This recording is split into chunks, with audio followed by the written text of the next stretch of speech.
बिस्मिल्लाहिर्रहमानिर्रहीम। अस्सलाम वालेकुम नाज़रीन। सोजरो न्यूज़ में भली कार। खानपुर महर में सोजरो न्यूज़ रिपोर्टर अली दोस्त गडाणी मूजिब खानपुर महर में अबू बकर गडाणी, मोहम्मद कासिम गडाणी, यासीन, उमर बख्श, रफ़ीक अली ऐं ॿियनि प्रेस क्लब खानपुर महर पहुची एहतजाज कंदे ॿुधायो था असांजे शनाख्ती कार्ड के एक चक्कर रजिस्ट्रेशन करण के सरकारी रेट ते सामान भी नथो ॾिनो वञे। अबू बकर गडाणी वसवारन के मुतालबो कयो यूटिलिटी स्टोर इंचार्ज के हटाए करे असां सुमेत शहरन के एशिया फराम कयो वञनि।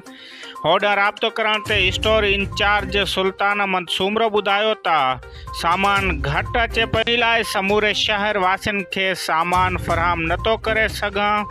होॾां अबू बकर यासीन गडाणी ॿुधायो त कंहिंखे सामान नथो ॾे, राति जो दुकानदारनि खे सामान विकिरो कयो वेंदो आहे।